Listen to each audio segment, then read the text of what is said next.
Hello, how you doing? And welcome to a very special edition of Blossom. In this week's episode of Blossom, Blossom loses her virginity. Only joking, folks. You alright? How you doing? Good to see you. I know I didn't do a Homebrew Wednesday video this week. Apologise for that. I did warn you. I've got loads of stuff going on at the moment. The house is officially on the market. We've had the estate agent around today. And yeah, it's all moving now, so hopefully we'll find something nice that we'll be able to move into that costs less than this house to maintain, and who knows, within a couple of months we could be in a new place. That'd be good, wouldn't it? Be very exciting. However, we're not here to talk about that. We're here to talk about this, folks. Now let me see if I can turn up the brightness on this camera just to give you an idea. I'm not sure it comes across very well, but this is the Wilko's Golden Ale, folks. Yes, the Wilko's Golden Ale that I made it on the 2nd of January, and it's in the beer shed as we speak. It's in the beer shed. Very cold out there, as you know. It's a bit cold. We have cold weather, folks. We have cold weather, don't we? Yes. Let me just move this picture of me over there so I don't look at myself and I concentrate on the camera. Don't know how I look now at all. I can't even see myself. Don't matter, does it? So yeah, look at the head on that. It's pretty good, isn't it? Very nice head. That is really a pretty spectacular head. I really like that, and it's clinging to the glass as well. You can't hear the bing, obviously, because it's got beer in it. But this is my Spiegel glass, you know, the one I like to use for drinking ales. It's absolutely fantastic. I mean, you're talking about a finger's head there. I've got small fingers, so yeah, roughly a finger's head. Very nice headage. Smells quite sweet. Quite toffee, you know, sort of like a toffee twang to it. Very nice. Now when I poured this from the, I just put it down for a second. When I poured this from the 500 ml bottle, it was still clearing. Now because it's been out in the cold for a bit, it is starting to clear quicker than perhaps it would do if it was just sitting in the conservatory or just lying around, because it is quite cold out there, folks. Overnight we're getting to something like -2, something like that. And you can see it's still a bit misty, and it towards the bottom of the bottle it's starting to get a little bit cloudier, which means that it is clearing. And I suspect that given another couple of months, maybe even 4 to 6 weeks, it will be clear as it's going to get really out there in the cold shed, and it will look a lot better than this. Having said that, this looks perfectly nice, doesn't it? So what I did do is I didn't pour the entire 500 ml. I left a little bit at the bottom with the misty in, because I didn't want to, obviously, I wanted to make this look as good as I could. I didn't want to make it look too cloudy for you. Bearing in mind this is an early taste test, of course. I only bottled it on the 2nd of January. So, you know, it's about 3 or 4 weeks old in the bottle. So let's give it a taste. Let's dive in, folks. Let's dive in. Let's dive in. I don't know why I'm doing that, looking at myself over there. I moved myself over there so that I wouldn't look at myself here. And then I'm looking at myself over there, which means I'm looking away from the camera. You'll notice this when I broadcast, folks, because I've got 2 screens here, you see. And I do that all the time, because usually I'm trying to do different things. I'm talking to you lot here, because the camera usually sits on top of the screen there. And I might just leave it here because it looks pretty good there. But also over here I usually have some sort of other stuff going on, and I flick between the two, and I'm doing that all the time. Get used to it after a while. So yeah, I'll be seeing you on the cast, hopefully. If not this Saturday, because I don't know when you're going to get to see this video, then next Saturday maybe. We'll see how we roll. We've got an open day next Saturday where people are going to come around and look at the house. Hopefully we'll get quite a few people looking, and we'll get some good offers. So I'm hopeful that I've accepted the fact that we have to move, and that's fine. And you know, we've got over that hurdle. Now we just want to get a decent offer for the house, get a decent amount of bunts out of it, so that we can afford to get back to the life we had before I lost my job, and you know, have some holidays and some time away and some time together out of the house, you know. Anyway, let's give this a little sippy poos, folks. God bless you.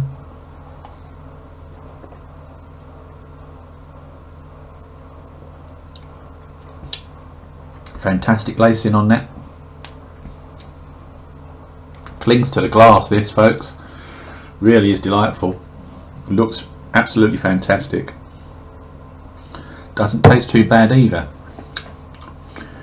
There is slightly more of a maltier taste in there than there would have been if I just used the 2 cans. However, I did have some beer improver lying around, so I just chucked that in. But I've got to be honest, it's fantastic. Really nice. The Wilko's Golden Ale, folks, is I need to have another taste.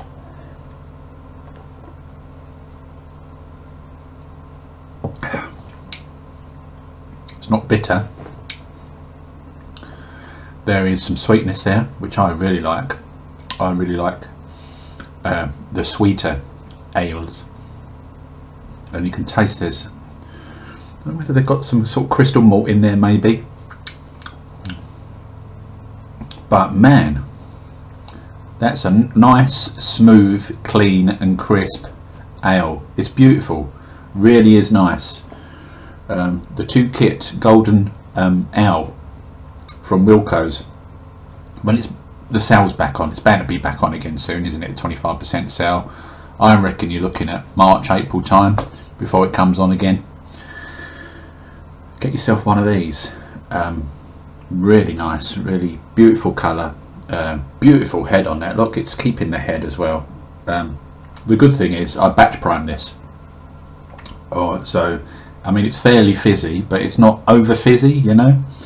I think I worked it out just right. The brewer's friend calculator online, I used that, typed in the temperatures and the volume, and it gives you roughly how much table sugar you should use, or dextrose if you're going to use brewing sugar.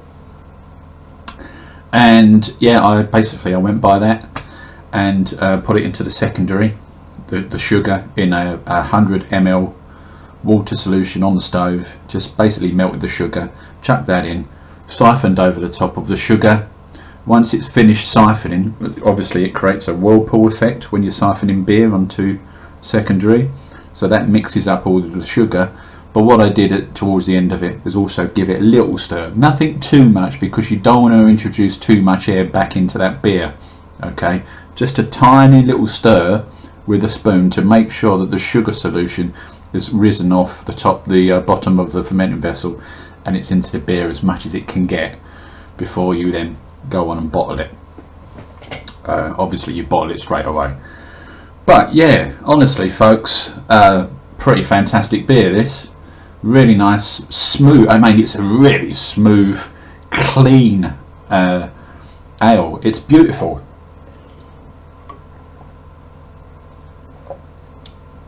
It's crisp. It's clean. There's no nasty bitterness there. There's certainly no homebrew twang in there at all that I can pick up on. It's beautiful. So yeah, go and give it a go. I want to say thank you to my mate Charlie, who bought this for me for my birthday present last year, and we had the yearly barbecue, which obviously we won't be doing now. It's the last of the big Lakey Bloke barbecues.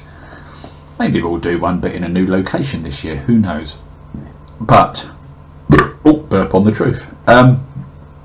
Yeah, very nicely he bought me one of these kits, and he didn't have to, and I'm really glad he did, because I wouldn't necessarily bought this, you know, because I'm a little bit wary of the Wilko's kits.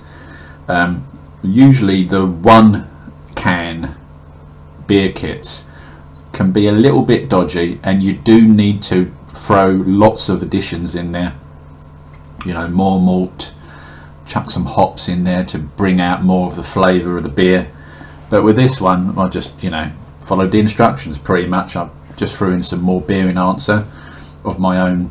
Was it of my own doing, or did I have a packet lying around? I can't remember now. It'll be in a video somewhere where I threw it all together in a previous Homebrew Wednesday video, folks. Yeah, absolutely outstanding beer. Really nice, pleasant, crisp, very sessionable. This, you could drink lots of these, so I'm very, very pleased I made this kit, because I like to make sessionable beers. I don't want to make a beer where I'm only going to be able to drink 2 of them and I'm going to have to move on to something else, you know. Don't really see the point of that. I was a little bit worried about the winter warmer, the Geordie winter warmer, when I made that it wasn't going to be a sessionable beer and you're probably only going to be able to drink 2 or 3 of them. However, that one turned out really well too, and I did dry hop that with some East Kent Goldings, and my word, that was a fantastic beer in the end. Very pleased with that. Definitely do that again next year for next Christmas. That's a definite thumbs up. The old Geordie winter warmer, folks. Give it a go, you'll love it. And this one, yeah, if anyone wants to buy me some beer, buy me another one of these. This is a really nice kit.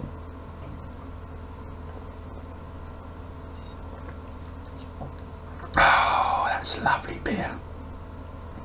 So nice. It's very similar in sweetness and taste and well, the whole profile, I guess, is to a sort of Cascade ale that I made. Obviously my Cascade Edmondson, the Cascade ale I made, little free impression for you there. I used amber malt extract, so it's a little darker than this one, obviously. However, it's comparable to that, folks. And what we'll do at some point in the near future is we'll go back and we'll revisit my Cascade ale that I made, and we'll have another little sippy poos of that. Those that watch my Homebrew Wednesday videos will know I really love Cascade. I really love Amarillo. I've got a plan coming up in a very near future Homebrew Wednesday video, very close one. I'm just waiting for the malt to arrive in the post. I'm going to do a gallon batch and it's going to be an Amarillo ale, and I'm going to be throwing some Amarillo hops in there on the boil at certain points, but you'll see that in the video I do. I will record it. And the reason I'm doing a smaller batch is, of course, I'm moving home. I don't want to be making loads and loads of beer at the moment because I've only have to take it with me, and I'd rather drink it. And of course, you know, out of a small 5-gallon batch you'll get 8 or 9 bottles, take into account sediment, maybe 8 bottles, 8.5, something like that. So that's just enough for a night in front of the computer doing a broadcast, folks, isn't it? That's my thinking anyway. So yeah, that's coming up in a future Homebrew Wednesday video very soon. Hopefully I can do it this week. Depends when the malt arrives that I've ordered. It's going to be an extract beer because I don't have the time or the patience to be boiling the bag. At some point in the future I will get around to doing all grain. I promise I will get around to doing all grain. However, at the moment my mind's on other things, so I've got to keep it nice and easy, clean and simple. So it's going to be an extract brew. However, those that have tasted my extract brews so far will tell you they come out pretty damn good, to be honest. No homebrew twangs in there. You know, I've got it down to a T now, folks. Honestly, it's like, you know, it's just bump, bump, bump, bump, knock them out, drink them, and do the next one, bum, bum, bum. It's like a factory, folks. Not quite on the grand scale of Harry Brew, but you know, my kitchen's doing well for sort of a little mini Lakey Bloke brewery. We do all right. We get through the beers, folks. So yeah, definitely go out and buy this kit, folks. Wilko's Golden Ale. Wait till it's in the sale though. It come down a few quid. You probably get it for about £14 if you wait until it's in the sale. Otherwise, I believe it's around the £19 mark. I might be wrong, folks. Check Wilko's website if you want to give it a go. But definitely this around March, April time last year is when they had the first of the sales. They usually have 2 or 3 on a year, and it's usually every 3 or 4 months. So we are due one at around sort of March and April time. So if you can wait and hang around till then, definitely get in there, get some golden owls. I do have the other owl that Wilko's do, that's in the cupboard. I've also got I've got so many kits to get through, folks. I've got some lagers to do. I've got some lagers. I've got some SARS hops I purchased. Pardon me. So what I'm probably going to be doing is knocking up a lager at some point. Maybe not, you know, in the near future, but definitely this year. Doing a proper lager at cold temperatures in the beer-controlled beer fridge. Beer-controlled, temperature-controlled. Or it is controlled by beer, obviously, because I put beer in there. And I'm usually drunk when I do it. So, no, I'm not. Yeah, I am. No, I'm not. Yeah, so there's loads of stuff coming up. You know, I've got things in the head. I'm thinking, you know, because this is my hobby now. Okay, this is a thing that keeps me going, folks. This is for me. The only thing that I do that is solely for me is the casting on a Saturday night and making beer. Everything else is about getting the house done and trying to find a job and, you know, doing things for the family and stuff. Trying to make sure that everything has all been sorted and a million and one other things. So this is just for me, and I'm very, very pleased with that kit. Look, you can see it's gone. I wouldn't lie to you. If I didn't like it, I'd tell you. That is a bloody good beer. And what I might do is pop out to the shed before tonight's broadcast at 7 PM, folks. Hopefully I can get this out on YouTube to give you enough time to watch it before the cast tonight. If not, we'll see you next week. So I might have a couple of these ready for tonight's cast. We'll have a few beers. I've got a bottle of champagne in the fridge that I might open and do a sort of mini champagne review on in tonight's cast as well. So we'll see how we roll. You know, that's what we do, folks. You know how it goes. So thanks for watching. Apologise that this week's HBW is a little bit later than it usually is. However, you know, we get there in the end. It's a homebrew Saturday. I know you guys out there are joining the likes of Harry and you're doing your all grains on Uvu today. Good luck to you. Hope you had a good brew day, folks. Hope you had a really good time and got your brews in and then a good old chat and a laugh and a joke, because that's what it's all about, isn't it? Having a good time when you're brewing and enjoying yourself, and hopefully you'll get a decent beer out of it at the end of the day. And if you don't, you've had a laugh, haven't you, with everybody else who's doing an Uvu brew. So it's all good, isn't it? I will join in one day, folks, I promise. Once I sort myself out and, you know, we move on and we find somewhere else to live and hopefully I'll get a job. You never know, it might happen. Stranger things have happened, folks. Get a job, get some money, and then I can start investing in all the bits and pieces. Because if I do it, I'm going to make the leap. I will be doing it properly. I'm not pissing about. I'm going to be making a leap and I'm going to be getting everything I need to do it properly. I'm not going to do, you know, cut corners or anything, because those that know me will know that's not the sort of person I am. I either do it properly or I don't do it at all. So that's where we're going to roll. Hopefully things will turn out good. We'll just have to wait and see, won't we, folks? But in the meantime, have a fantastic weekend, what's left of it. If I don't see you in the cast, I'll see you hopefully in a video next week, next week's Homebrew Wednesday video. Hopefully all the bits and bobs I need to do this gallon batch will turn up in the post by then, and we'll knock it together, and I'll chuck it up on YouTube before next weekend's broadcast. So thanks for popping in, folks. See you later. Have a fantastic weekend. I'm just going to have to move my stupid fat face over to this side of the screen so that I can see what I'm doing, and I'll see you on the next one. Ta-da.